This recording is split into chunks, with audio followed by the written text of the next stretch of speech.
Halo, selamat datang di channel kita, teman-teman. Ada yang lagi ketakutan ini. Takut. Roy Suryo dan gerombolannya tidak bisa lagi menutupi ketakutan mereka. Penjara di depan mata. Tahu lagi sekarat, mereka cari-cari cara mengulur waktu. Jangan dipenjara dulu dong. Gila apa? 12 tahun loh ancamannya.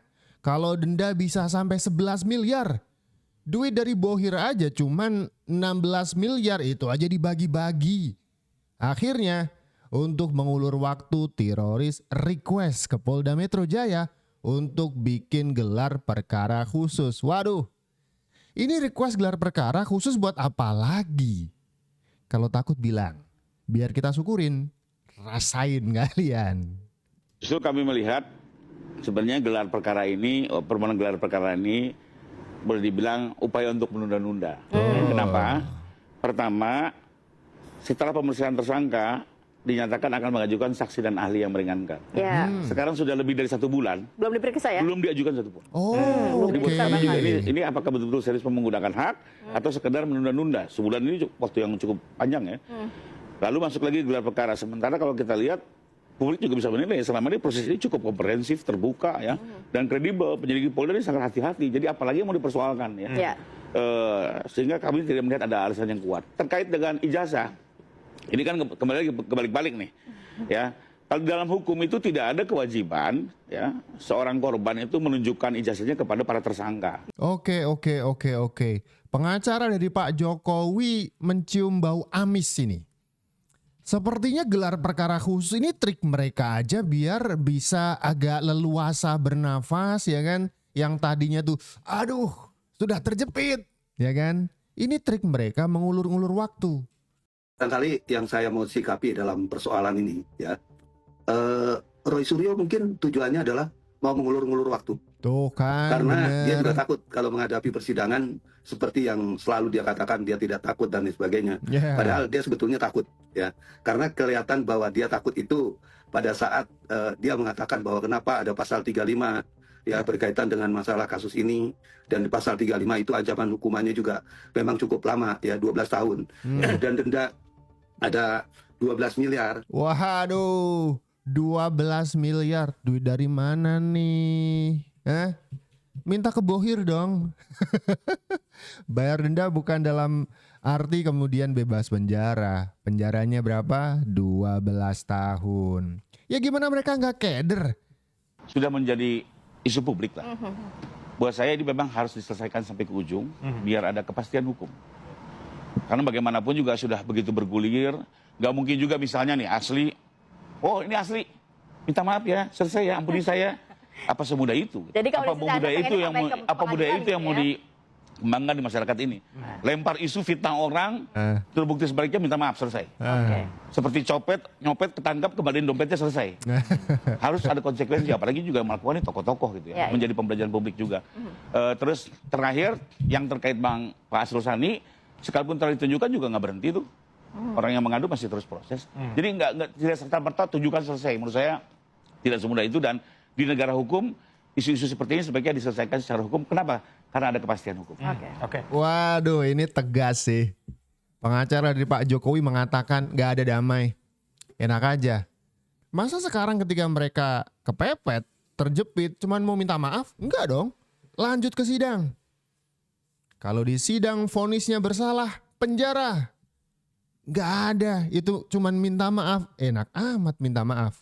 Yang pertama, kami meyakini, kita semua segenap bangsa Indonesia meyakini bahwa sudah tidak tersisa lagi dari saudara Joko Widodo sisi kenegarawanannya meskipun seberat biji zarah. Kenapa? Karena sudah tidak mungkin lagi atau meminjam ungkapan laksana memasukkan gajah ke lubang jarum kalau kita mengharapkan saudara Joko Widodo menunjukkan ijazahnya sebagaimana itu ya pernah dilakukan oleh Pak Asrul Sani, atau kalau di dunia internasional persoalan dengan kewarganegaraan yang pernah disampaikan oleh Obama.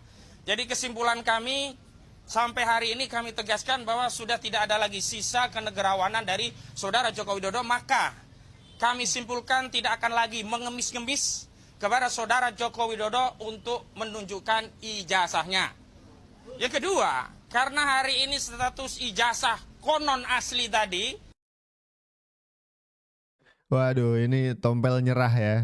Nyerah dan bilang saya kayaknya nggak bakal minta Pak Jokowi untuk nunjukin ijazah lagi deh.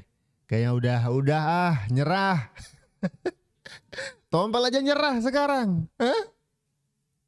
Kawanan dari institusi aparat penegak hukum kita adalah penyidik dari Polda Metro Jaya, di mana diharapkan dalam proses gelar perkara nanti akses terhadap barang bukti diberikan oleh penyidik dan penyidik sukarela menunjukkan barang bukti yang telah menjadikan klien kami sebagai tersangka. Sebab tidak mungkin ada orang dinyatakan sebagai fitnah dan pencemaran nama baik menyimpulkan ijazah saudara Joko Widodo itu palsu sebelum ada bukti ijazah asli ditampilkan. Ya justru klien Anda yang aneh. Belum pernah megang, belum pernah ngeliat ijazah asli Pak Jokowi. Kok udah teriak-teriak palsu? Anda sebagai kuasa hukumnya gimana sih? Kasih saran dong. Bu, Pak jangan teriak-teriak. Punya bukti nggak? Nggak punya kan? Diam dulu. Cari bukti dulu. Nah sekarang ketika sudah masuk ke persidangan, ke penyidikan ya kan, sudah jadi tersangka. Terus kemudian teriak-teriak, mana buktinya? Ya justru kalian gak punya bukti. Kalian kenapa bisa teriak-teriak palsu? Buktinya mana? Kok bolak-balik cara pikirnya ya? Dan sebenarnya dalam konteks pemeriksaan umum, biasa saja seorang penyidik menunjukkan barang bukti yang telah disita untuk meminta keyakinan sekaligus memastikan orang yang mau diperiksa apakah sudah melihat atau belum. Pada faktanya saat pemeriksaan Bapak Rizal Fadilah, Ibu Kurniati Royani, keduanya telah meminta kepada penyidik untuk ditunjukkan, tapi saat itu tidak diberikan akses dengan alasan bahwa ijazah tersebut masih disita oleh Polda dan diperiksa Bareskrim di bagian Puslapor Bareskrim Mabes Polri. Nah, saya inget tuh waktu itu Bareskrim di laboratorium forensiknya bahkan sudah mengatakan ini ijazah Pak Jokowi dari mulai kertas, font itu identik kok dengan ijazah-ijazah lulusan UGM di tahun itu gitu. Bareskrim lewat laboratorium forensiknya pengen bilang ini ijazah asli. Sekarang mau bilang apa lagi? Laboratorium forensik Bareskrim Polri. Asli. Mereka terima nggak? Enggak. Nggak akan terima. Ini yang pertama adalah bahwa yang kita perjuangkan ini baik prinsipal maupun kuasa hukum itu bukan kepentingan pribadi, bukan kepentingan kelompok, bukan kepentingan kami saja. Ini adalah perjuangan untuk meneruskan aspirasi masyarakat rakyat bangsa Indonesia yang ingin tahu tentang status ijazah Joko Widodo. Saya kira ini spirit perjuangannya. Dengan begitu, yang kita lakukan adalah upaya demi kepentingan umum. Ini demi kepentingan umum. Oleh karena itu tidak akan ada pidananya di situ. Masa orang mencari kebenaran dari sesuatu yang diragukan oleh masyarakat rakyat bangsa, disebut pidana. Kalau nanyanya baik-baik tentu bukan pidana. Cuman kalau sudah mengganggu ya kan. Bahkan kemarin kan datang ke Solo ke kediaman Pak Jokowi, menggeruduk rumah Pak Jokowi. Yang kemarin kerekam kamera teriak gantung Jokowi. Siapa Pak ya? Bukannya Bapak? Itu gak ada pidananya. Mohon maaf. Negara hukum ini. Gak bisa asal bacot terus ketika salah dan ketika kalah maaf ya. Nggak bisa Pak. Gampang amat begitu. Disebut kriminal. Kriminal lah. Ada tidak? Tidak ada. Gitu. Nah pada gelar perkara khusus ini kita akan buktikan juga bahwa tidak ada unsur pidananya itu. Yang kita lakukan mencari kebenaran dari apa yang diragukan publik. Dan kebenaran, keadilan, kejujuran adalah nilai moral hakiki yang harus dihormati. Nah, kemudian yang kedua, gitu kan. Apaan barusan? Bukti bahwa tidak ada tindak pidananya, itulah gelar perkara khusus. Kalau sudah ada tindak pidana, buat ada gelar perkara sebelumnya. Tapi penilaian kita, gelar perkara yang sebelumnya cacat hukum. Penegak hukum melakukan tindakan yaitu yang melawan hukum, yang menyebabkan cacat hukum. Maka ada gelar perkara khusus. Kalau misalkan hukum itu membela mereka, mereka sebut hukumnya lurus, tegak. Tapi kalau hukum itu memihak Pak Jokowi, kemudian menghukum mereka, mereka bilang hukumnya cacat. Ini mau menang sendiri orang ini. Bahwa tidak ada unsur pidana di sana. Pasal-pasal yang didakwakan, dituduhkan, disangkakan kepada kami yakin bisa membuktikan bahwa tidak ada unsur pidana di sana. 310, 13, pencemaran dan fitnah. Bagaimana ada pencemaran? Bagaimana ada fitnah? Kalau ijazah asli tidak ada. Nah kan belum ngeliat lah itu, belum lihat. Masa bisa ada pencemaran, ada fitnah? Tidak mungkin. Hanya aturan-aturan pasti akan jauh itu. Nah, yang terakhir tentu saja kita berjuang juga karena ini tidak ada unsur tindak pidananya, harus dihentikan penyidikan. Hentikan penyidikan. Keluarkan SP3. Bahkan kalau sudah dihentikan juga, kita tidak akan diam. Kenapa pidato panjang lebar langsung ke intinya aja? Intinya kan yang belakang tadi ya, yang paling akhir. Rizal Fadilah minta hentikan penyidikan. Bilang aja begini, ini simpel aja ya.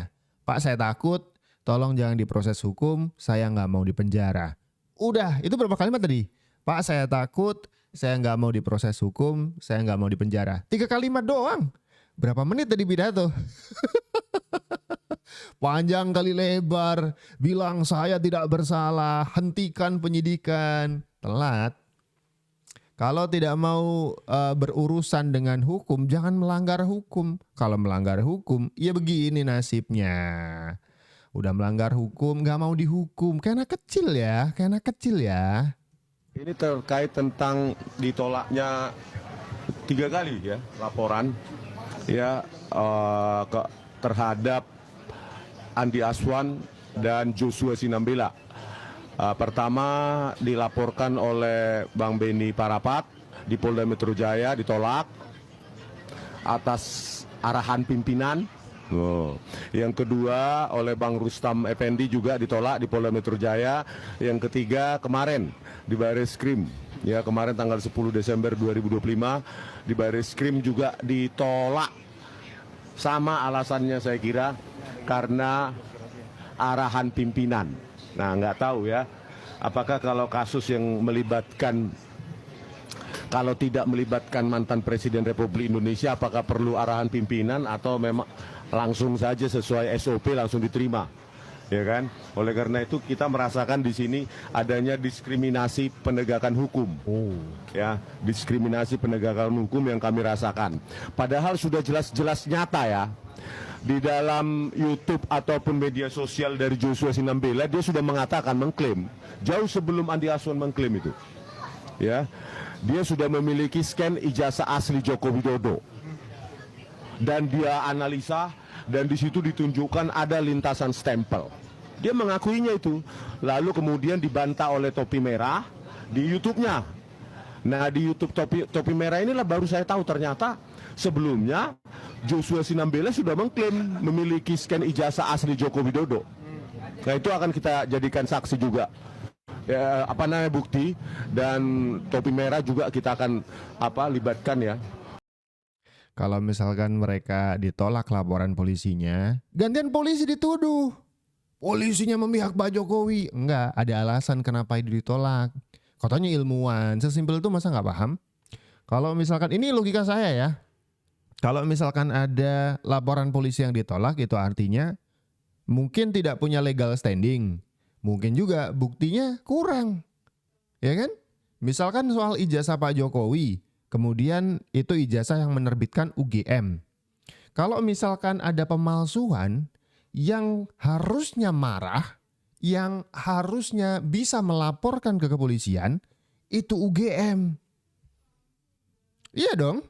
Mereka yang kemudian dicemarkan, namanya dicatut, ada selembar kertas, ada tulisan UGM ternyata palsu, misal palsu ya.